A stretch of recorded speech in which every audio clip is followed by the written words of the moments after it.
Bonsoir, chers amis Internet. Toutes nos excuses pour ce retard euh, avant le démarrage de cette émission spéciale consacrée à la lettre ouverte adressée par les compatriotes béninois à la communauté régionale et internationale. L'émission sera entièrement consacrée à cette lettre ouverte adressée, comme je le disais tantôt, à la communauté régionale et internationale le 10 septembre dernier. Et cette lettre est portée par M. Léonce Mbadi, président du Parti pour la libération du peuple, journaliste de profession et auteur des livres Bénin, le casse du siècle, comment Patrice Talon fait même basse sur le Bénin, son élite et sa démocratie et son agent, et son second ouvrage Résistons, le Bénin à l'épreuve du dictateur Patrice Talon. Un autre signataire de la lettre, c'est M. Ganiou Soglo, ancien député, ministre des Sports puis de la Culture de 2007 à 2011, fils cadette de président du sport Dieudonné Soglo. M. Omar Aruna, ancien ambassadeur extraordinaire et plénipotentiaire de la République du Bénin aux États-Unis d'Amérique et représentant du Bénin au Mexique et à l'Organisation des États américains. Et enfin, la lettre a été signée aussi par M. Bertin Corvi, président de l'Alliance Iroko, ancien candidat à la présidentielle de mars 2016 au Bénin. Cette lettre ayant pour objet urgence maximale sur le grave recul démocratique au Bénin continue de susciter des interrogations dans les caucus politiques au Bénin. Nous avons avec nous deux des signataires de cette lettre qui nous font l'honneur de nous expliquer mieux le contexte et les motivations qui ont porté cette initiative. Bonsoir, M. Mbadi. Bonsoir, M. Jules Diosso. Merci pour l'invitation. Bonsoir, M. Korovi. Bonsoir, cher Jules Mbadi. Je dis Jules Mbadi. Et Jules Diosso, voyez-vous, je vais y arriver. Et merci pour l'invitation et merci aux téléspectateurs, aux auditeurs qui nous suivent. Et nous leur présentons nos excuses par rapport au retard. Je vais commencer l'émission avec M. Léonce Mbadi et pour qu'il nous explique d'abord le contexte ou les motivations qui vous ont conduit à initier la publication d'une telle lettre ouverte. M. Mbadi. Merci beaucoup. Et comme vous le savez très bien, notre pays, le Bénin, traverse une situation de crise politique, économique, sociale, financière très profonde depuis l'avènement à la tête de notre pays de M. Patrice Talon, c'est-à-dire depuis le 6 avril 2016. Vous savez que la situation des droits de l'homme au Bénin est de plus en plus dégradante. Vous savez que la situation de la démocratie, de l'état de droit, de l'opposition, de notre peuple de façon générale est critiquée, que le Bénin fait face à un recul démocratique très important. Et donc, le tableau étant totalement sombre à tous les niveaux, il est de notre responsabilité de faire en sorte que la situation du Bénin puisse mobiliser la communauté nationale, régionale et internationale. Donc voilà un peu ce que je peux vous dire en ce qui concerne l'état des lieux qui est factuel et qui est connu de tous, en tout cas pour les vrais patriotes et démocrates qui partagent largement le constat de blocage de notre pays. Merci, M. Mbadi. Sur la même question, je voulais avoir l'avis de M. Korovi et il pourrait profiter pour me dire pourquoi ne pas s'adresser à les institutions qui sont au Bénin. Parce qu'on a par exemple le médiateur de la République ou d'autres institutions de la République à qui on pouvait s'adresser lorsqu'il y a des litiges ou bien des contentieux politiques. Monsieur Bertin Corvi. Alors, je vous remercie de l'insigne honneur que vous me faites. À la suite de M. Mbadi, je voudrais tout simplement dire que le Bénin n'est pas sur la Lune, encore moins sur Vénus. Nous faisons partie d'une communauté mondiale. Le Bénin fait partie de la CEDEAO, le Bénin fait partie de l'UEMOA, le Bénin fait partie de l'UE, le Bénin fait partie des Nations Unies. Alors, quand il y a des difficultés dans un pays, il faut en informer les pays alentours afin qu'ils voient ensemble avec vous comment éviter que ces difficultés-là produisent ce qu'on a connu après les élections législatives où l'armée béninoise, prétextant que la police n'arrivait plus à contenir ceux qui réclamaient leur droit à choisir leurs députés, que l'armée béninoise ait reçu des ordres fermes de tirer à balles réelles et à bout portant sur des manifestants à main nue. Et toutes les conditions aujourd'hui sont réunies et là, que notre peuple dise encore non à une forfaiture qui s'annonce. Et pour que personne ne dise demain qu'il n'était pas au courant, nous avons décidé tout simplement de faire l'état des lieux. Vous savez, les dictatures ou les dictateurs ont ceci de malheureux qu'ils ont souvent la mémoire courte. Il fallait rappeler à Patrice Talon et à ses ouailles tout ce qu'ils ont fait jusqu'à date. Maintenant, votre question de savoir pourquoi nous n'avons pas saisi le médiateur, Monsieur Jules Jossou, vous avez le sens de la comédie. Vous avez un médiateur, vous, au Bénin? Vous avez un médiateur au Bénin, vous? Ce monsieur, et comment il s'appelle? J'oublie son nom. Passez-moi son nom. Monsieur Nyolonfou. Monsieur Nyolonfou a eu le génie de signer un papier à blanc au nom des autres institutions pour dire que les chefs d'institution ont autorisé le président à organiser des élections exclusives.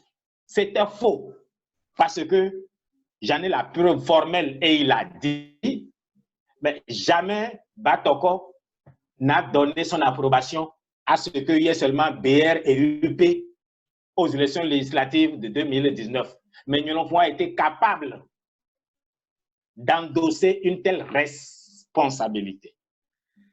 Alors, connaissant les faits d'armes de Nyolonfou, qui avait déjà été président de la Sénat, qui a osé proclamer un chaos en 2011, et nous sommes tous convaincus que ce chaos n'en était pas un.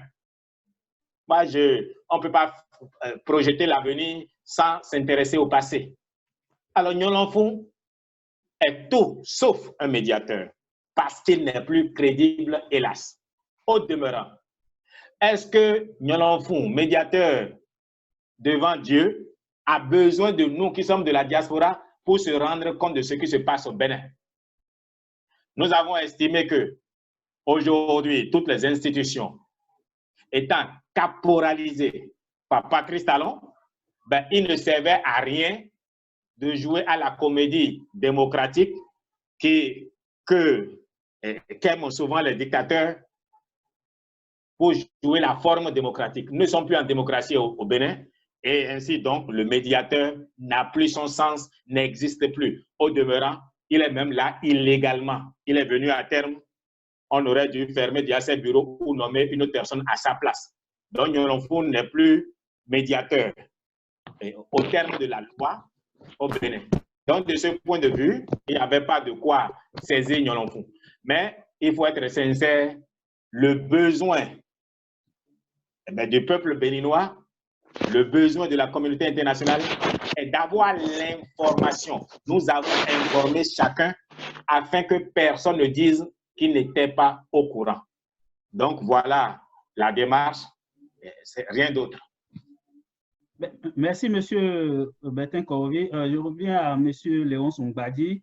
Vous avez intitulé votre lettre « Urgence maximale ». C'est quoi l'urgence aujourd'hui au Bénin, M. Léonce Mbadi?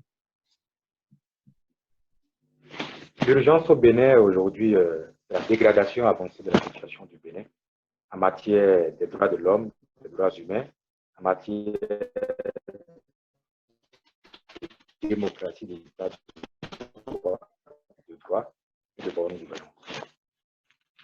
Et donc, l'urgence, elle est là. Le président Corvi vient de souligner notamment quand il parlait des tueries, des massacres des populations civiles en mai, juillet 2019 et même en janvier, février 2020 dans notre pays.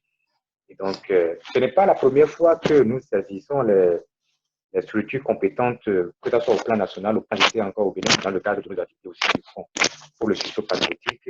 Nous avons adressé pratiquement les mêmes courriers, les mêmes lettres aux chancelleries occidentales, à des structures nationales. Nous avons rencontré l'ambassadeur de l'Union européenne, des Pays-Bas, le clergé. Nous avons rencontré des structures dans la sous-région, au Nigeria, un peu partout. Donc, ce que nous faisons aujourd'hui, ce n'est pas extraordinaire. Notre démarche, elle est pédagogique, elle est citoyenne et vise essentiellement à informer, et à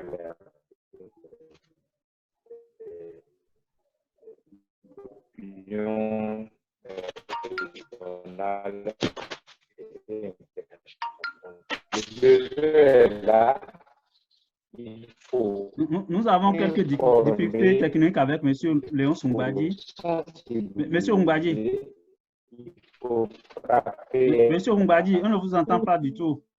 Il faut faire en sorte que partout dans le monde entier, on puisse M. Soumbadi, apparemment, il n'a pas le retour. Nous allons rentrer tout à l'heure dans le cas ici, vous le voulez bien.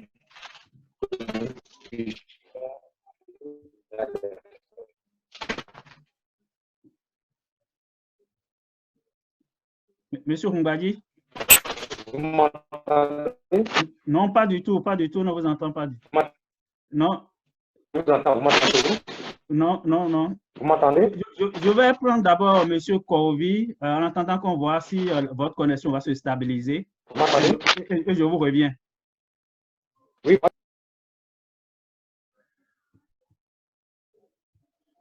Nous avons vraiment quelques difficultés avec M. Léonce Humbadi. On espère que ça va se stabiliser d'une minute. Monsieur Bertin Corvi, est-ce que vous comprenez au moins la polémique autour de votre lettre dans un contexte africain actuellement où les gens parlent beaucoup plus de panafricanisme, que votre lettre soit adressée à la France ou à d'autres pays européens? Alors, je ne voulais plus aborder ce sujet-là parce que ce qui m'intéresse, moi, c'est la sagesse africaine qui dit que même l'eau sale peut éteindre le feu. L'eau sale peut éteindre le feu. Voyez-vous, le Bénin a des relations diplomatiques avec plusieurs pays. Avec ces pays-là ont d'interférences avec le Bénin par rapport à ce qui se passe sur notre territoire. Ce qui préoccupe certains, ce n'est même pas qu'on ait écrit à d'autres pays. Ce qui les préoccupe, c'est qu'on ait aussi écrit à la France et à Macron. Je voudrais faire rappeler aux Béninois qu'ils utilisent le franc CFA. Je voudrais leur rappeler qu'ils parlent français. Je voudrais finir en disant que la France a une ambassade au Bénin. Et ce ne serait pas superflu de dire que le Bénin continue de profiter de l'aide au développement que la France donne aux populations béninoises. De ce point de vue, ma foi, il était indispensable que la France aussi soit de ceux qui seront informés ou alors ceux qui soient informés de la situation au Bénin. Maintenant, vous savez, c'est la différence des couleurs qui fait la beauté du pan. Nous sommes tous béninois, nous menons certainement la même lutte, nous n'avons pas besoin d'avoir la même compréhension des choses. Vous savez, il y en a qui sont daltoniens, qui voient tout en bleu. Ben, je leur concède qu'ils soient daltoniens, je respecte l'avis de chacun. Moi, c'est mon avis. Ça peut être bon, ça peut être mauvais, mais il fallait que tout le monde soit au même niveau d'information. Parce que quand le peuple béninois souverain va décider de quel sera son sort, il ne faudrait pas que ces mêmes pays viennent nous dire « mais vous n'aviez averti personne, personne n'était au courant de ce qui s'est passé ». Je vais faire juste une parenthèse. Le peuple béninois s'attendait quand même à ce que la CEDEAO vienne leur dire qu'il fallait reprendre les élections législatives. La CEDEAO, ce n'est pas seulement le Bénin. Mais quand la CEDEAO n'a rien dit, notre peuple s'est retrouvé déçu. Donc, nous nous sommes ouverts à la communauté internationale, à l'ensemble des pays avec qui le Bénin a des relations diplomatiques, y compris la France. Et s'il faut refaire cela, nous le referons. Maintenant, quant à la question de le panafricanisme, je ne crois pas qu'il soit nombreux au Bénin qui soient plus panafricains que nous qui avons écrit. C'est justement pour éviter que ceux-là viennent s'immiscer dans notre lutte. Demain, qu'on les avertit pour leur dire, voici ce qui se passe. Vous ne dites rien aujourd'hui. Vous n'avez rien remarqué. Ne venez pas demain protéger des intérêts qui ne disent pas leur nom, sous le prisme de respect de l'ordre constitutionnel, ou bien de démocratie, ou bien de quelqu'un élu, etc.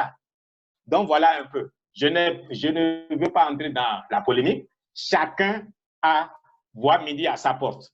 Chacun interprète les faits de la vie selon son prisme. Ils disent ce qu'ils pensent. Nous, on a fait ce qu'on doit faire. Voilà. Mais vous avez commencé par évoquer tantôt les événements de 2019. Mais quand on regarde quand même, depuis 2019, le pays est stable, les institutions fonctionnent normalement. Est-ce que les Béninois n'ont pas raison de s'interroger encore sur votre initiative? Parce qu'apparemment, le pays continue quand même sa marche paisible. Monsieur Corvi. Alors, Monsieur Djossou, ne confondez pas le calme obtenu par la peur avec le pays fonctionne normalement. Non, le pays ne fonctionne pas normalement. C'est la faim qui sort le loup du bois. Et je suis certain que vous avez des parents au Bénin qui vous demandent à longueur de journée de l'aide pour vivre. Et la faim menaçant de sortir le loup du bois, il fallait tirer la sonnette d'alarme. Mieux, les frustrations sont ce qui amène à la violence, les frustrations. Depuis qu'on a tiré sur les populations en 2019, qu'est-ce que l'État a eu comme initiative, ma foi, pour calmer les esprits? Qu'est-ce qui a été fait? Il y a des corps qui sont encore saisis, qui sont dans nos morgues. Il n'y a jamais eu de dialogue entre Béninois. Et cette lettre a été envoyée surtout pour prévenir des déconvenus qui viendraient d'une élection présidentielle qui s'annonce exclusive. Parce que les élections, toutes choses restant égales par ailleurs, en 2021, seront exclusives et seront trichées, seront fausses. 1. La liste électorale. La LEPI n'inspire personne. La Sénat n'inspire pas confiance. La Cour constitutionnelle encore moins. La loi sur le parrainage ne rassure pas. Alors, tous les ingrédients pour une crise après les élections sont réunis et il fallait tirer la sonnette d'alarme. Ceci a surtout été fait parce que nous avons un président qui dit que rien ne l'inquiète. Il n'a peur de rien. Il fallait justement que tout le monde sache qu'on a un président qui dit ne avoir peur de rien, ne pas se préoccuper de combien de ses concitoyens seront tués ou bien vont mourir. Pour que chacun prenne ses responsabilités, chacun sache que quand le peuple béninois n'en pourra plus et va dire non, qu'on n'accuse pas ce peuple-là de révolte.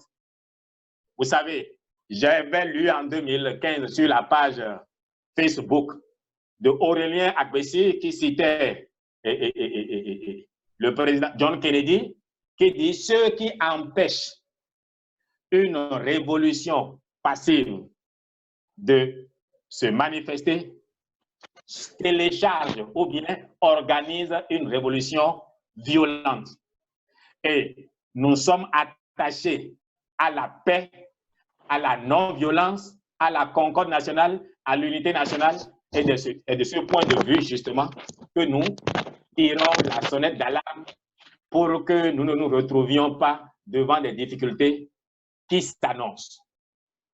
Donc, comme nombreux croient que le Bénin marche bien, non, le Bénin ne marche pas bien. Posez la question aux populations, même à ceux qui disent soutenir Patrice Talon, en privé, quand ils vous parlent, au fait, ils disent soutenir parce qu'ils ont peur. Je voudrais prendre l'exemple de Hitler et des siens. Les Allemands suivaient Hitler au front, la peur au ventre. Ils sont nombreux à suivre Patrice Talon aujourd'hui, la peur au ventre.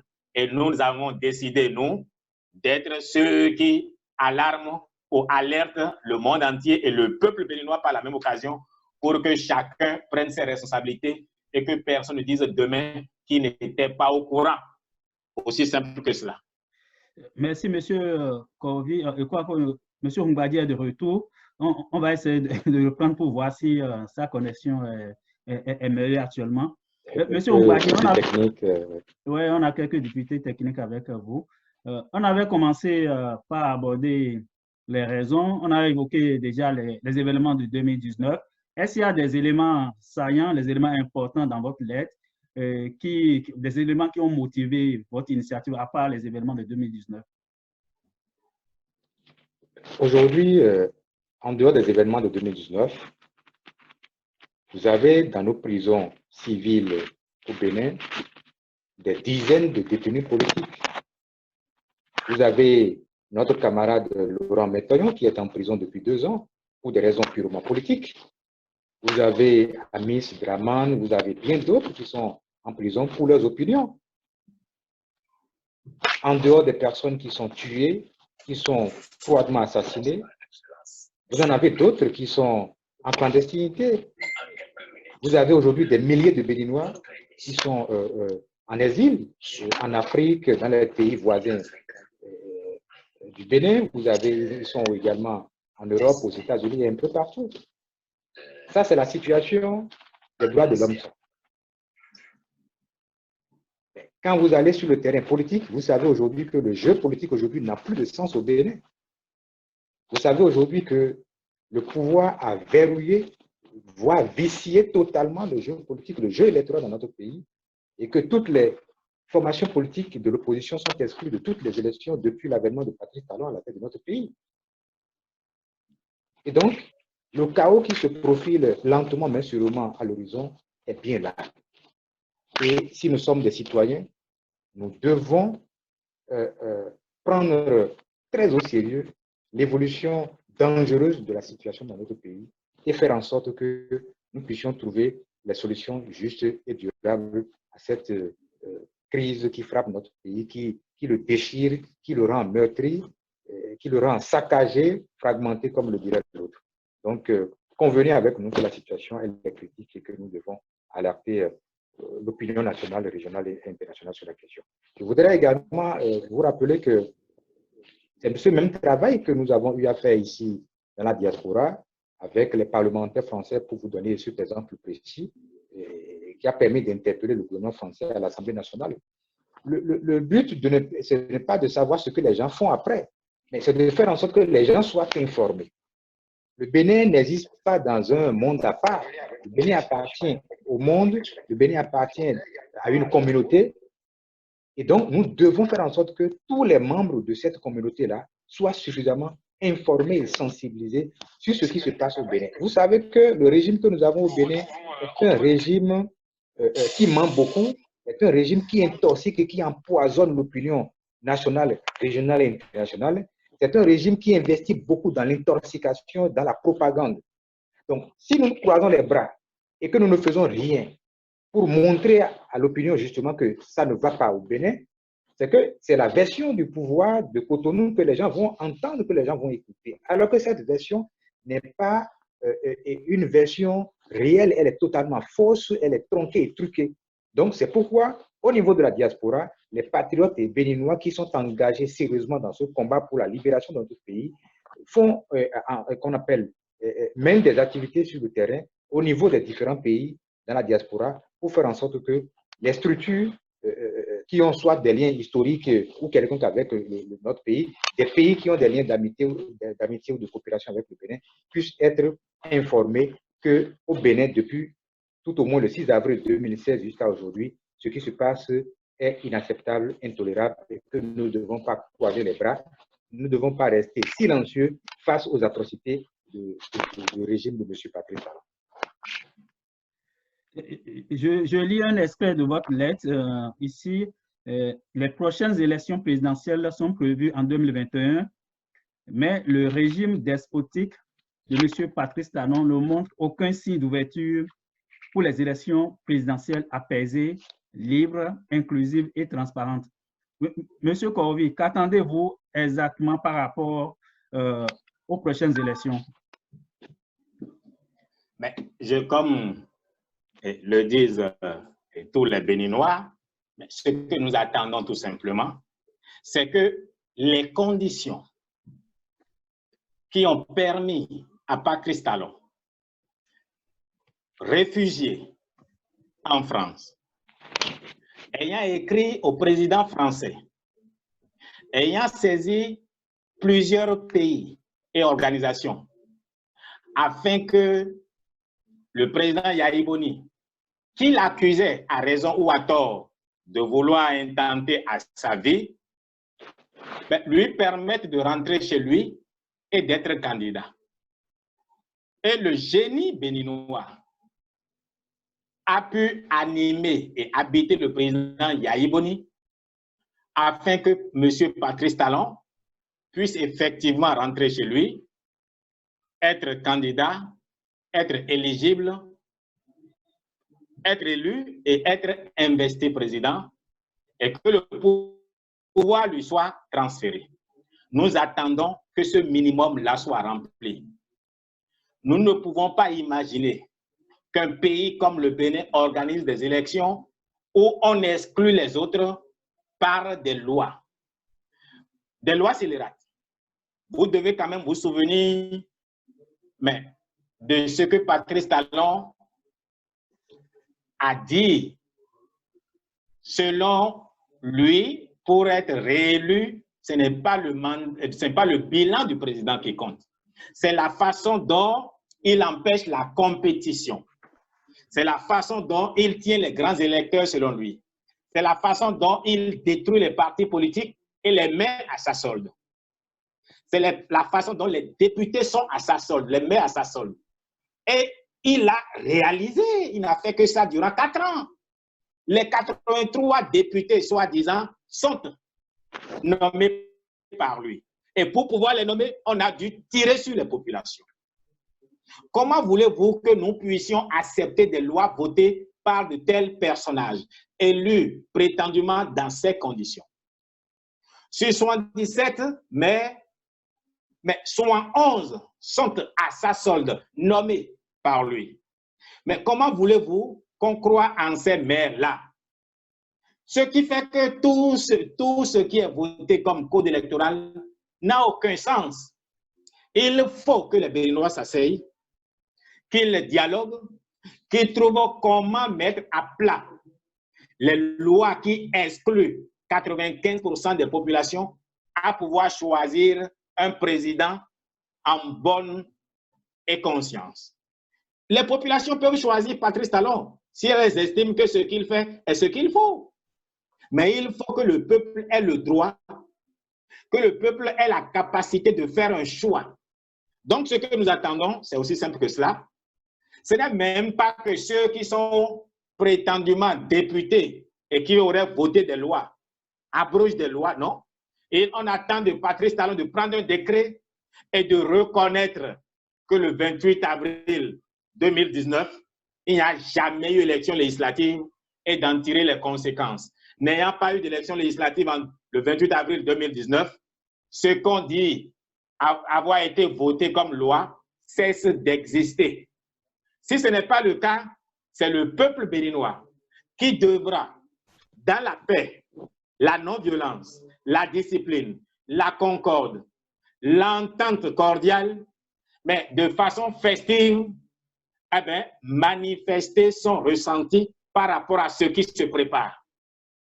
Le président a le choix, puisqu'il est celui qui incarne aujourd'hui la volonté générale, parce qu'en 2016, il a été élu et bien élu.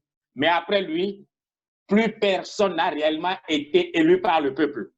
Donc lui, nous lui demandons par décret de remarquer qu'en 2019, en réalité, il n'y a jamais d'élection législative et d'en tirer les conséquences.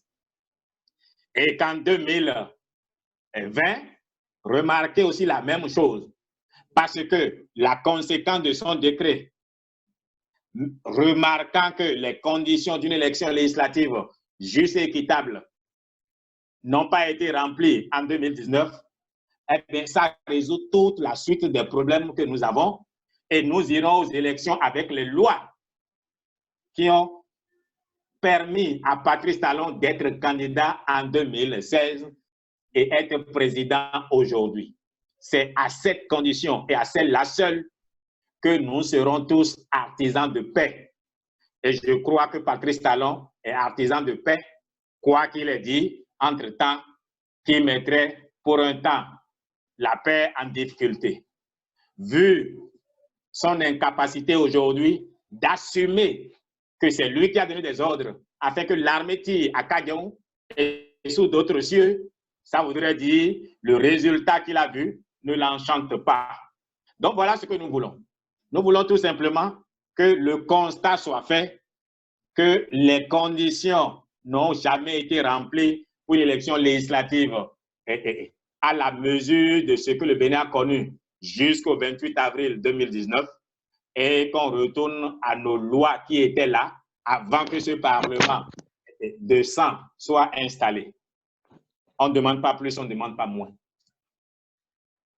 Mais M. Léonce Mbadi a pratiquement 6 mois des échéances de 2021. Est-ce que ce n'est pas tard aujourd'hui de prendre encore des initiatives dans le sens comme de revenir aux lois de 2016?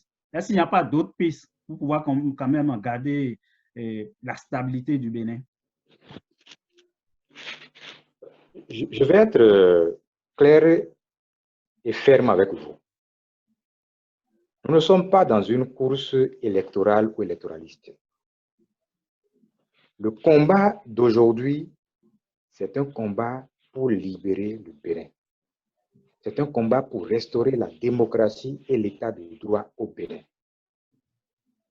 C'est le combat le plus urgent. C'est le combat prioritaire. C'est la priorité des priorités, la démocratie et l'état de droit d'abord.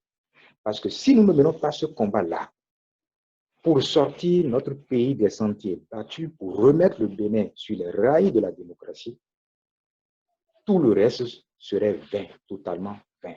S'il n'y a pas de démocratie, il n'y a pas d'élection digne de confiance, inclusive, libre, transparente et crédible. Par conséquent, il ne faut pas se donner des échéances et dire, bon, dans 5 mois, dans 6 mois, on va aux élections, qu'est-ce qu'on fait? C'est maintenant et tout de suite. Nous devons nous engager de façon ferme et résolue dans le combat pour l'avènement d'un Bénin de type nouveau. Parce qu'au fond, si nous ne menons pas ce combat, c'est que nous allons faire le jeu du pouvoir. Et je pense que ça passe pour le Bénin ou ça casse pour le dictateur qui est à la tête de notre pays. C'est une question vitale pour le Bénin, la restauration de la démocratie. C'est une question de vie ou de mort. Il faudrait que les Béninoises et Béninois puissent comprendre la chose sous cet angle-là. Et je sais que beaucoup l'ont si bien compris. Mais ceux qui n'ont pas encore compris cela et se trompent de cible de combat, il faut qu'ils comprennent que la restauration de la démocratie, d'abord et de l'état de droit, est une question de vie ou de mort pour le Bénin. Et nous devons nous battre par tous les moyens légitimes pour que dans les jours, les semaines et les mois à venir, que ce combat devienne un combat vital pour le Bénin et que ça passe pour le Bénin ou ça casse pour les autocrates à la tête de notre pays. Je reste quand même avec vous, Monsieur Mbadi. La démocratie, par principe, c'est une question de majorité. Et si le président Talon a pu conduire ces réformes, c'est qu'il a bénéficié d'une certaine majorité. Est-ce qu'aller contre ces réformes d'une certaine manière, ce n'est pas aller contre le principe des principes démocratiques? Il n'y a jamais eu de réforme électorale ou politique au Bénin. Et vous savez très bien que Patrice Talon fait partie d'un clan totalement minoritaire, arrogant à la tête de notre pays. Vous avez vu même les législatives exclusives qu'il a organisées de force. Vous avez vu le pourcentage qu'il a obtenu de façon concrète, de façon sérieuse. Vous avez même vu lors des dernières municipales et communales exclusives organisées dans les mêmes conditions, vous avez remarqué qu'à 95-99%, ça a été boycotté par notre peuple.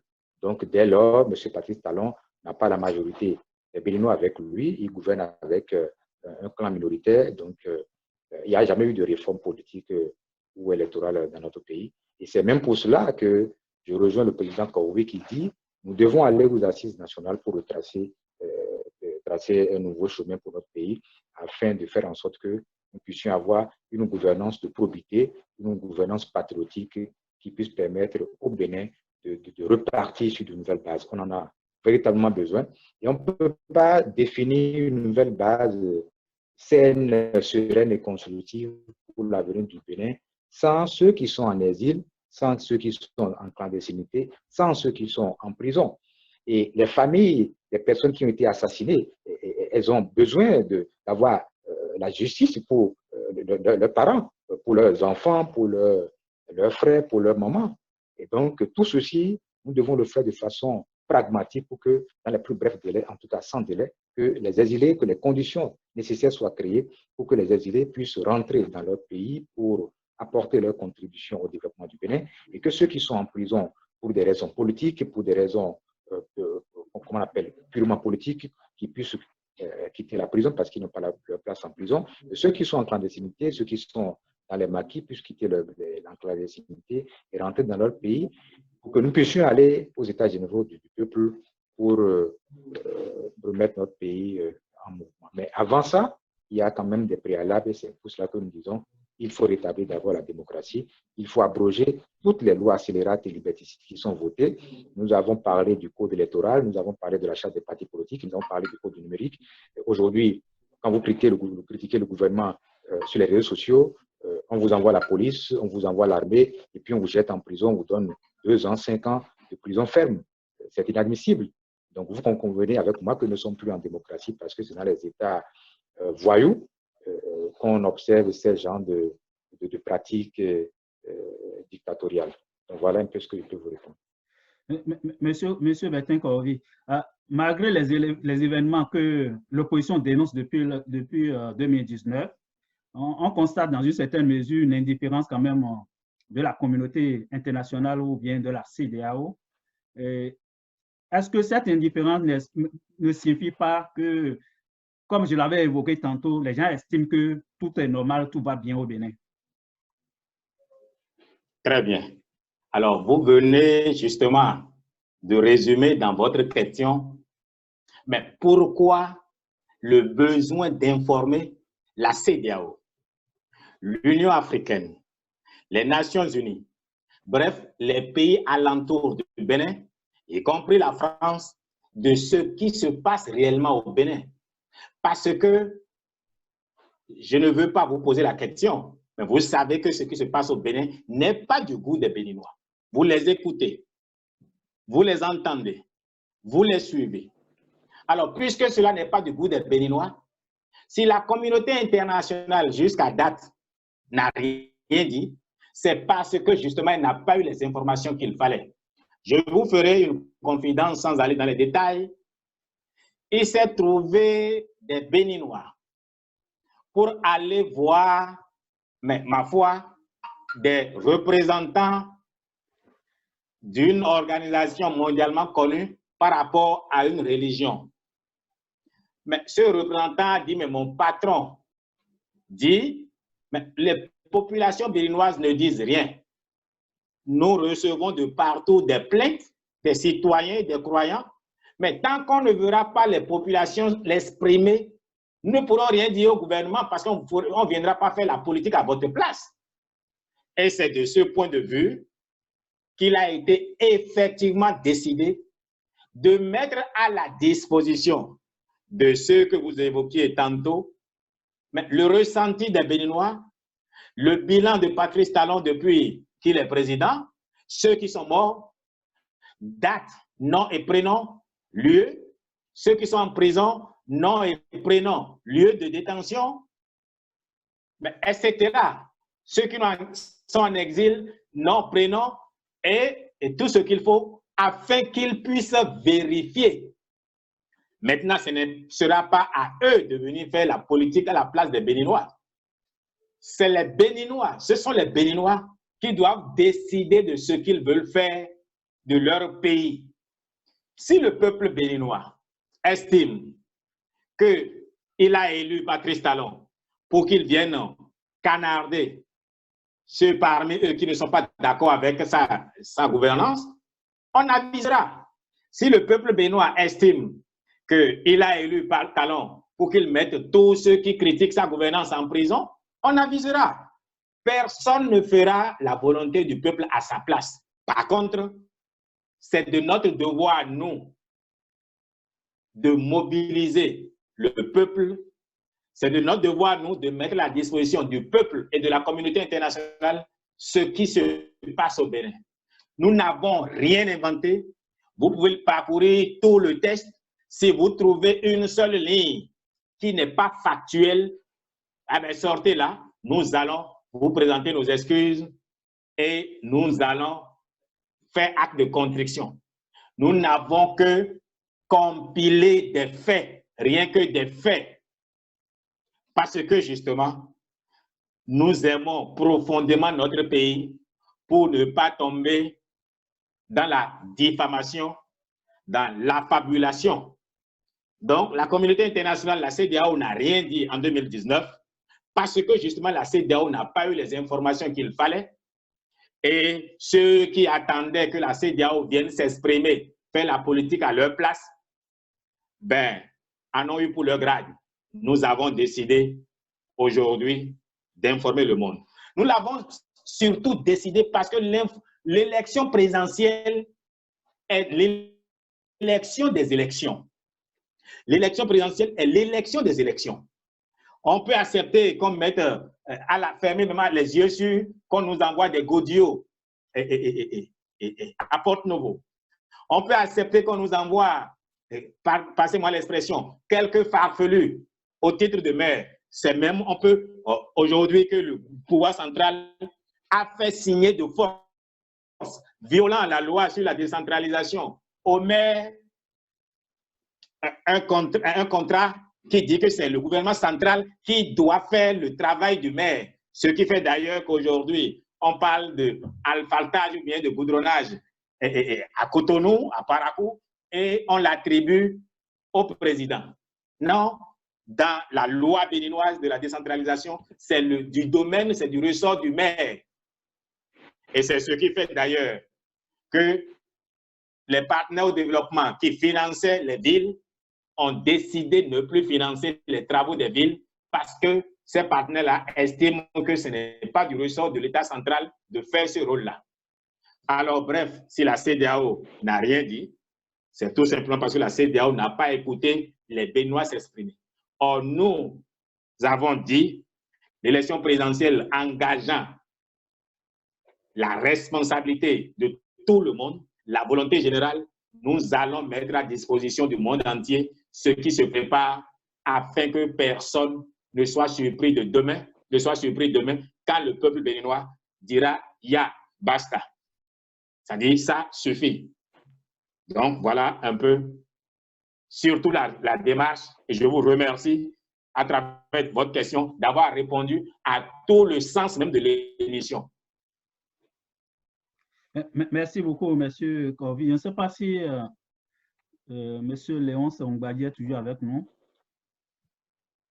M. Ongbadi? Je suis toujours là, je vous suis bien. Oh, OK. Je reviens sur un autre extrait de votre lettre. je lis quelque part, les ministres de la Justice, Séverin Kenom, et de l'Intérieur, Saka Lafia, au nom du gouvernement, ont interdit à tout agent public de délivrer des actes administratifs aux personnes recherchées par la justice. Est-ce que vous ne faites pas là un mélange de genres? Est-ce que ça peut faire partie d'une revendication ou bien d'une plateforme politique? C'est un constat patent. La décision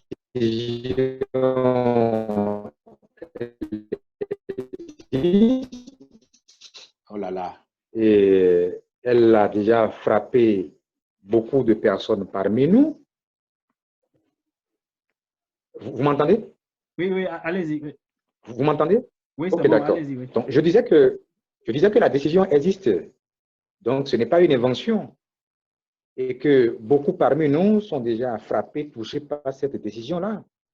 Parce que même si vous avez des ennuis judiciaires, notre constitution dit, celle du 11 décembre 1990, dit clairement que du moment où vous n'êtes même pas condamné définitivement, on ne peut pas vous appliquer un certain nombre de choses. Mais aujourd'hui, c'est un arrêté interministériel qui est pris par juste 2 ministres du gouvernement pour interdire la délivrance de certains actes administratifs à des opposants. Puisque quand vous voyez la plupart de ceux qui sont concernés par cette décision, ce sont quand même des opposants. Et ils sont tous à l'étranger, en exil ou en clandestinité. Dans aucun pays démocratique, vous ne verrez ces genres d'incongruité. Donc, voilà autant de faits factuels que nous décrivons dans notre lettre adressée à l'opinion régionale et internationale.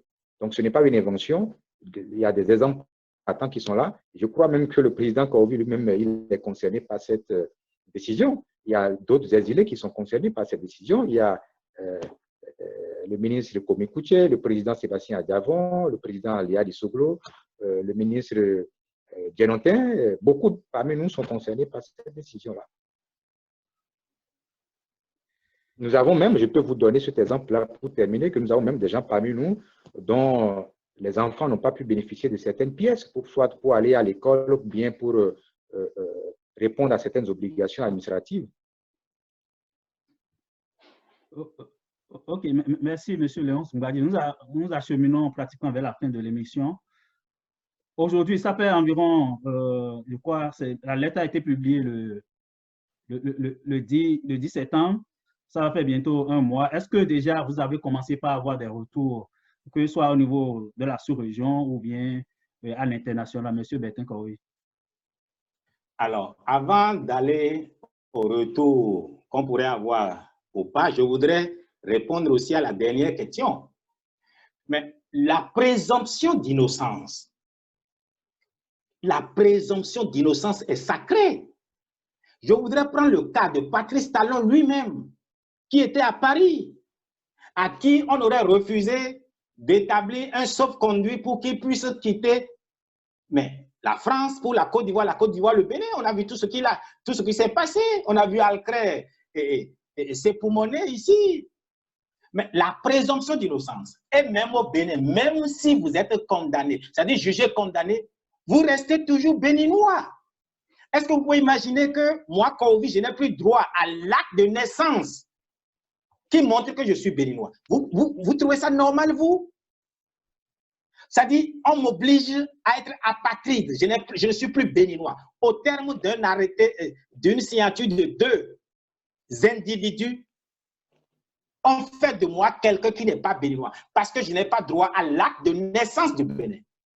Je n'ai pas droit au permis de conduire du Bénin. Je n'ai pas droit à la carte d'identité. On ne parle même pas du passeport. Vous trouvez ça normal? Les Nations Unies ont une disposition qui interdit à chaque État de faire de ses citoyens un apatride. Quel que soit ce qu'il a tué. Même si j'avais tué Jésus-Christ, on ne peut pas prendre telle disposition.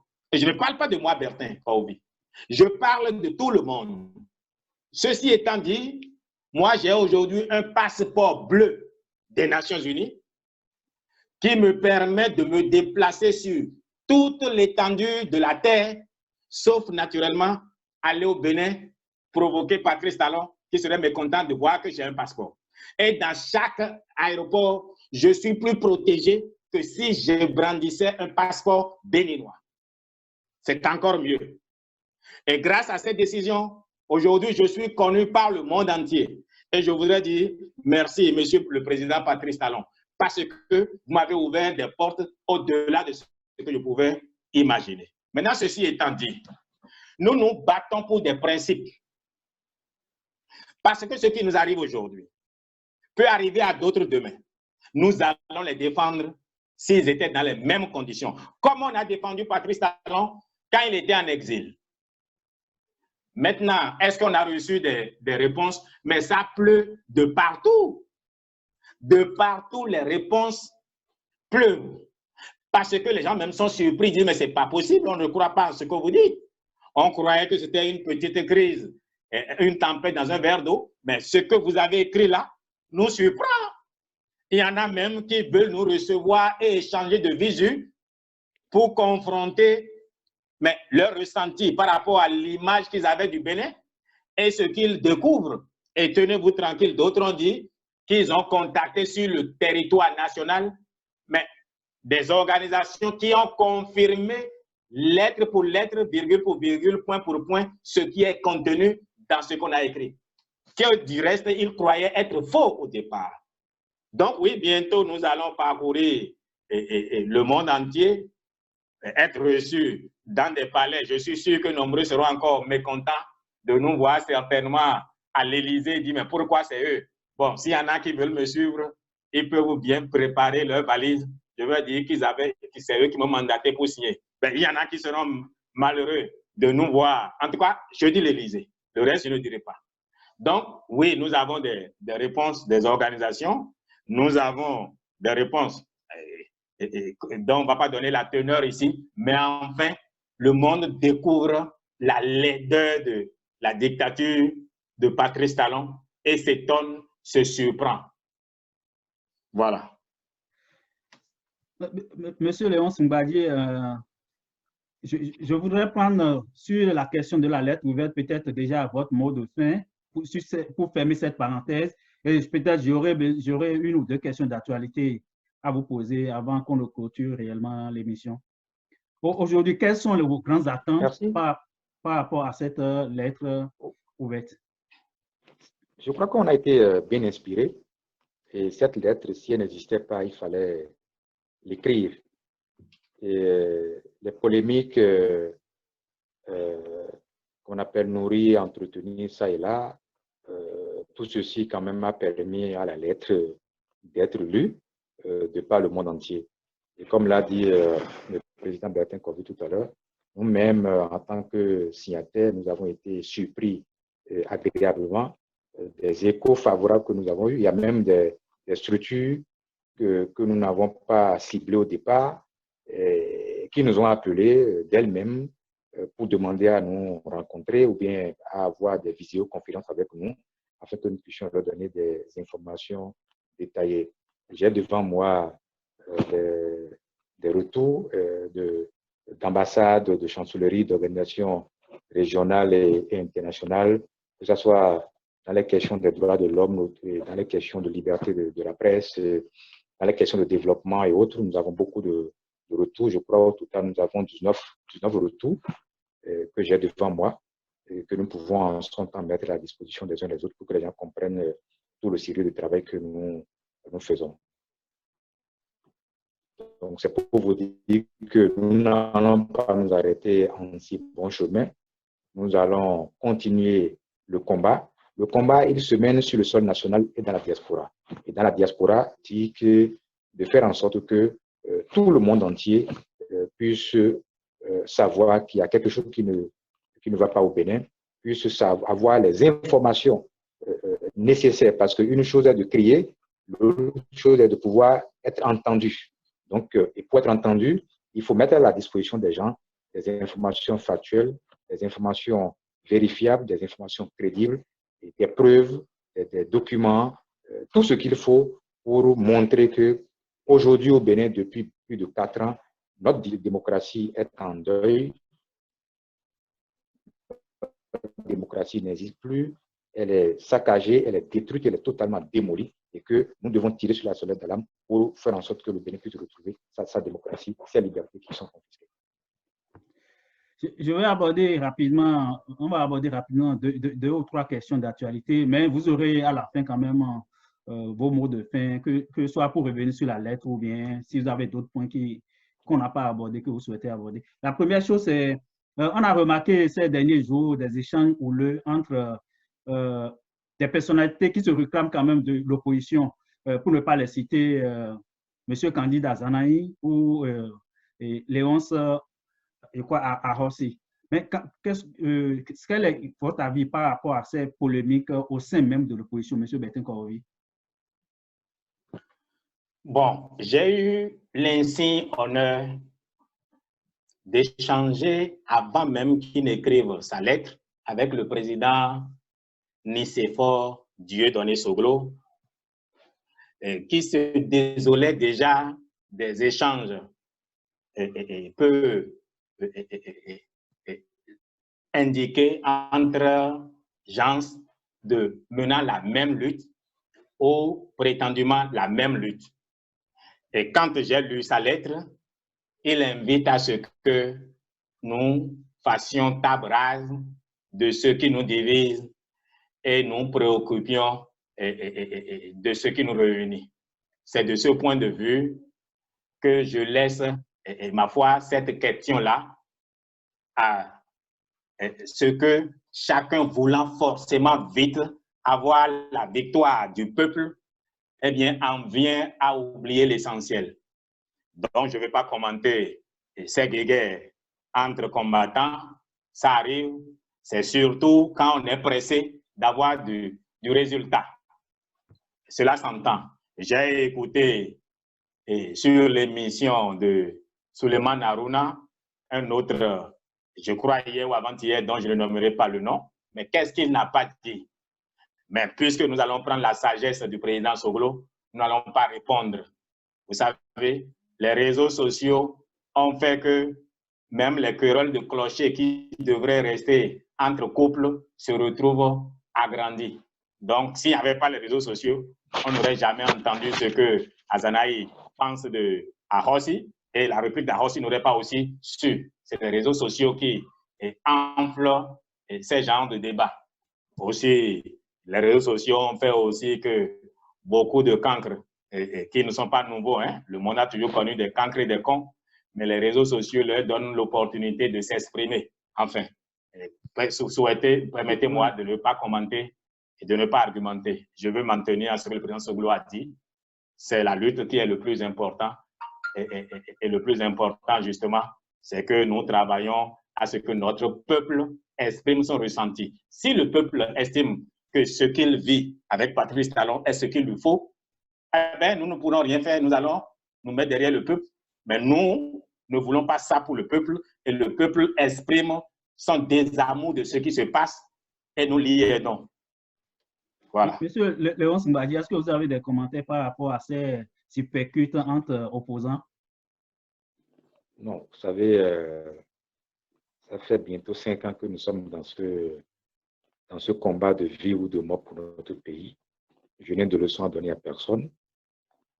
Je nous invite tous à faire preuve de responsabilité, à regarder le Bénin et à ne pas perdre de vue l'essentiel, le combat et la cible. Je l'ai dit tout à l'heure que le combat d'aujourd'hui, c'est la restauration de la démocratie et de l'état de droit au Bénin. La cible, elle est connue, c'est la gouvernance mafieuse, autocratique, prédatrice de M. Patrice Talon. Nous avons aujourd'hui un et un seul ennemi. Cet ennemi, c'est la gouvernance de M. Patrice Talon. Dès lors, ne nous trompons pas de combat et de cible. Donnons-nous la main. Restons unis, restons cohérents, restons constants. Je ne cesserai jamais d'insister là-dessus parce qu'on ne gagne pas dans la division. On ne gagne pas quand on n'est pas unis.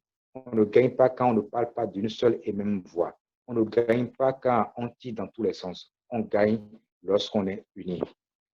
lorsqu'on est déterminé, lorsqu'on est discipliné, lorsqu'on est debout pour la patrie. Ce qui nous mobilise, c'est le Bénin. Et nous devons nous sacrifier et être prêts à consentir d'autres sacrifices pour faire en sorte que notre pays puisse retrouver son souffle démocratique. Si nous ne le faisons pas aujourd'hui, les années à venir, les générations vont nous interpeller et nous serons incapables de répondre. Donc, j'invite tous les acteurs, tous ceux qui aiment le Bénin, les patriotes de l'intérieur de la diaspora, les démocrates de l'intérieur de la diaspora. Et je profite de l'occasion pour les féliciter, pour les encourager, parce que nous sommes dans un combat qui n'est pas classique, qui n'est pas ordinaire. C'est un combat de longue haleine, c'est un combat contre une dictature de type nouveau. Par conséquent, ceux qui utilisent leur temps, leurs moyens pour s'engager dans ce combat, je crois qu'il ne faut pas les décourager, il faut les encourager. C'est pour cela que je remercie beaucoup ceux qui sont sur le sol national et qui continuent de mener le combat. Ceux qui sont encore dans la diaspora et qui se mobilisent, je les félicite et je leur demande de rester debout, que nos petites querelles, nos petits problèmes à l'interne, nous puissions trouver l'occasion qu'il faut pour les régler. Il y a des problèmes partout. Je crois que nous n'avons pas autant de problèmes que ceux qui sont au pouvoir. Donc, c'est pour cela que nous devons nous focaliser sur l'objectif qui est de sauver le Bénin. Donc, ensemble pour le Bénin. Merci. Deuxième question, pour question d'actualité. Le parti, les démocrates, avait soumis un dossier au ministère de l'Intérieur. Je crois que cette semaine, le ministère leur a envoyé un retour avec des éléments à corriger et à mettre à jour. Mais si on a écouté dans la semaine aussi leur conférence de presse par rapport aux informations à l'heure envoyées par le ministère de l'Intérieur. Mais la question que beaucoup de citoyens, beaucoup de Béninois se posent, est-ce qu'on peut se mettre, quand on regarde ces péripéties, est-ce qu'on peut se mettre en règle vis-à-vis d'une loi qu'on est en train de contester? Monsieur Bertin Korovi. Bon, vous voulez forcément m'amener à violer les accords que j'ai avec le président Soglo, de ne plus donner publiquement mon ressenti et mon avis par rapport à certaines erreurs que feraient d'autres qui font des luttes qui ressemblent à la lutte que je mène.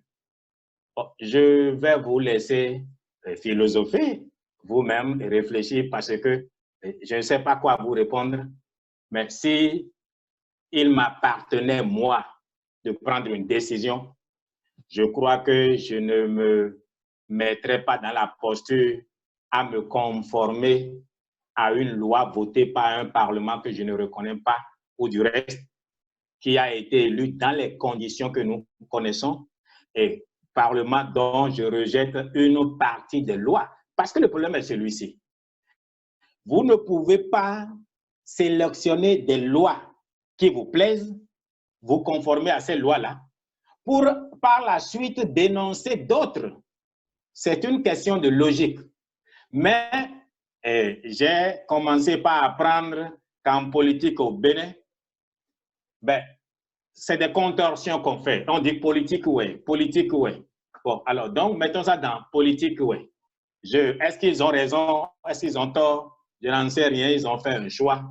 Vous m'avez entendu, j'ai dit la solution, à mon sens, c'est que Patrice Talon, seul élu depuis 2016 au Bénin, seul élu depuis 2016 au Bénin, prenne un décret qui annule l'élection du 28 avril 2019, déjà parce qu'on a eu moins de 5% d'élus, ils ont dit 27%, mais ce n'est pas représentatif. Et dès qu'il a pris ça, ça résout tout le reste. Donc, je ne veux pas commenter ce que les démocrates ont fait. Et au passage, je leur dis de tenir bon. Et on leur a demandé de faire des corrections. Bon, ils ont fait déjà le premier pas. Qu'ils fassent les corrections, on verra la suite. Il faut qu'ils fassent les corrections. Si on leur a dit de corriger, c'est parce qu'on a lu leur texte et on estime qu'il y a des erreurs. Eux-mêmes avaient déjà dit, j'ai entendu, comment il s'appelle, Eric Hundekedi, qui peut s'y trouver de fautes mineures. Bon, alors on leur a trouvé la faute mineure en déplaçant Gorgounou de l'Alibori dans la Kakora et en leur reprochant d'avoir dit que c'est une main noire qui tient la torche. C'est aussi une faute mineure. eh bien, qu'ils disent plus maintenant que ce n'est plus, qu'ils ne donnent plus la couleur de la qui tient la torche, qu'ils disent juste que la torche est tenue par une main, et voilà qu'ils ramènent Gorgounou dans la Liborie et leur disent, mais non, et qu'ils corrigent pour faire simple. Je ne vais pas prendre le temps qu'ils corrigent et on verra la suite. Monsieur Léon Mbadi, si vous voulez, vous pouvez revenir sur ma dernière question, mais moi, je vous pose une autre question quand même. Dans l'actualité aussi, il y a l'affaire de 4 milliards qui est en train d'aller jusqu'à 40 milliards. On ne connaît pas encore le chiffre exact jusqu'à présent. Et ça concerne un cadre de la direction, je crois, générale des impôts, Carlos Adouanou. Dans un contexte où, depuis 2016, quand même, le gouvernement actuel a prôné la lutte contre la corruption, que vous inspire cette affaire rocambolesque qui tiraille un peu les Béninois depuis plusieurs mois? S'agit-il de 4 milliards ou bien de 40 milliards? Parce qu'il y a tellement de chiffres qui circulent sur les réseaux sociaux et dans la presse. Et puisque nous avons affaire à une gouvernance totalement obscure, noire et opaque, on ne sait pas à quoi s'en tenir. Dans tous les cas de figure, moi, ça ne me surprend pas. Ça ne devrait pas aussi vous surprendre parce que vous savez bien que nous sommes dans un état totalement voyou et que nous avons affaire à des gens qui utilisent des moyens de voyous pour opérer. Dans quel pays sérieux vous allez voir quelqu'un disparaître avec 4 ou bien 40 milliards et depuis là, il n'y a pas eu d'information officielle. Aucun membre du gouvernement n'est venu devant le peuple pour dire voilà ce qui s'est réellement passé. Il s'agit de 4 milliards, il s'agit de 40 milliards. Voilà ceux qui sont concernés par cette affaire. Voilà l'évolution du dossier. Aucune information. Nous avons vu ici, dans ce même pays, au Bénin, dans notre pays, au Bénin, toute la propagande qui a été organisée autour de l'affaire ICC Services, parce que le pouvoir avait des comptes à régler à certains acteurs politiques. On a même,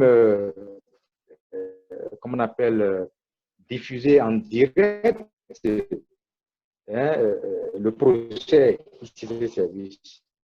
Mais aujourd'hui, pourquoi on organise l'opacité? Tout ce qui se passe aujourd'hui conforte notre position, conforte notre détermination à tordre les reins à cette dictature qui sévit au Bénin depuis bientôt 5 ans. Ça nous encourage à aller encore plus loin dans notre volonté de restaurer la démocratie et l'État du Bénin, parce qu'il s'agit de l'avenir du Bénin. Donc 4 milliards, 40 milliards, il y a d'autres milliards qui disparaissent des caisses de l'État. La collecte des fonds au niveau du port de Cotonou, qu'on a confié à Bénin, société appartenant à M. Patrice Talon. Est-ce que vous savez combien Bénin Contrôle trouve collecte par jour, par mois ou bien par an? Est-ce que vous avez la traçabilité? Savez-vous combien Bénin Contrôle gagne par jour, par mois? PV Nouvelle Génération, pilotée par la même société de l'État. Est-ce que vous savez combien de milliards cette société met dans ça? Ce n'est pas aujourd'hui qu'ils disparaissent de nos caisses. Donc, si le chef de l'État aussi se sert, puisqu'il a dit dans tout ce que je fais, je pense d'abord à moi-même. Si lui-même se sert, c'est normal que ceux qui l'entourent également se servent. Et c'est pour cela que nous disons à notre peuple, mettons-nous debout pour mettre fin à cette gouvernance-là de prédation-là, sans délai.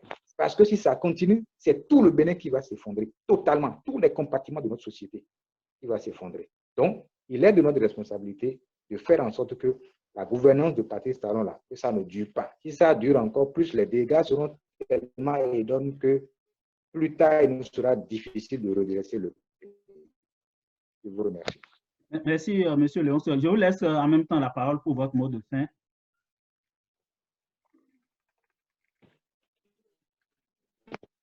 Merci, M. Jules, pour cette occasion que nous avons, encore une fois, pour parler, pour révéler la dictature autocratique de M. Patrice Talon.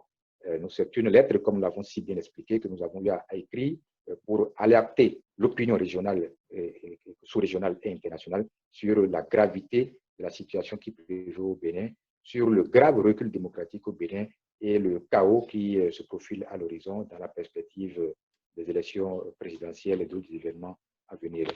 Notre démarche, elle est purement citoyenne. Elle ne va pas se limiter à ça. Nous continuons de prendre des initiatives au plan international pour faire en sorte que tous ceux qui ont des liens de coopération, d'amitié ou tout autre avec le Bénin puissent être ce qu'on appelle sérieusement informés et sensibilisés sur ce que M. Patrice Talon fait de notre pays. Et dans le même temps, nous avons également des patriotes et démocrates qui sont à l'intérieur du pays, qui, malgré les difficultés du parcours, malgré la mise en place de mesures visant à empêcher l'expression citoyenne, ces personnes-là, ces patriotes démocrates tentent quand même de faire ce qu'ils peuvent et nous les encourageons, nous les soutenons. C'est ensemble que nous allons relever notre pays qui est totalement à terre aujourd'hui, qui est méconnaissable. Et je crois que nous, que ce soit les 4 signataires et d'autres également qui sont dans la diaspora, nous allons maintenir le cap et aller jusqu'au bout. C'est une question de vie ou de mort pour notre pays. Et à un moment donné, nous serons obligés de dire stop à cette dictature-là. Nous allons utiliser tous les moyens légitimes. Ça, il faut que ça soit clair à tous les niveaux. Le jour viendra et nous allons dire stop à cette dictature de M. Patrice Talon. Et ce jour, ce n'est pas loin. Et c'est pour cela que nous prenons tout notre temps aujourd'hui pour sensibiliser les uns les autres, pour alerter les uns les autres, parce que lorsque nous allons mettre le point ou bien mettre la main sur l'accélérateur, nous allons appuyer l'interrupteur pour dire stop à la dictature. Personne ne viendra dire demain qu'il n'était pas au courant de ce qui se passait au Bénin. C'est pourquoi nous sommes engagés dans cette campagne d'information et de sensibilisation pour faire en sorte que le monde entier puisse avoir un regard sur ce qui se passe au Bénin. J'invite pour finir tous ceux qui aiment le Bénin, toutes les Béninoises et tous les Béninois, épris de paix, de liberté et de justice, à se donner la main, à faire en sorte que nous puissions regarder uniquement le Bénin le Bénin d'abord, et ne nous trompons pas de combat et de cible. Soyons déterminés. C'est un combat de longue haleine. Soyons déterminés pour sauver notre pays. Après la victoire, après la libération du Bénin, nous allons nous retrouver pour retracer un nouveau chemin pour le Bénin. Je vous remercie et beaucoup de courage à vous et merci pour cette opportunité. Merci beaucoup. Monsieur Bertin Kaovi, votre mot de fin. Ah bon, moi je n'ai rien à dire sur vos 4 milliards.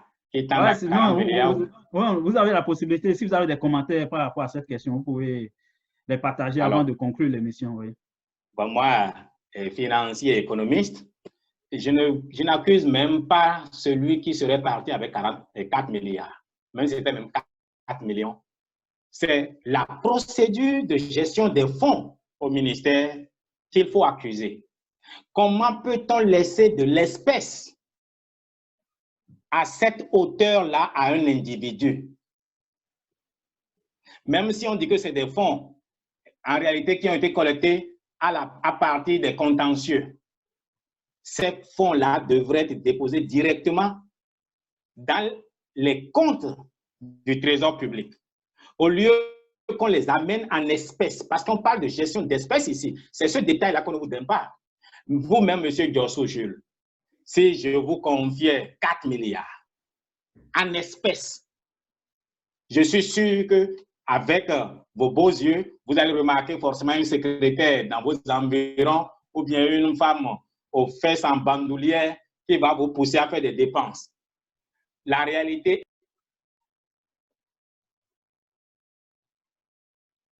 Oui, allô?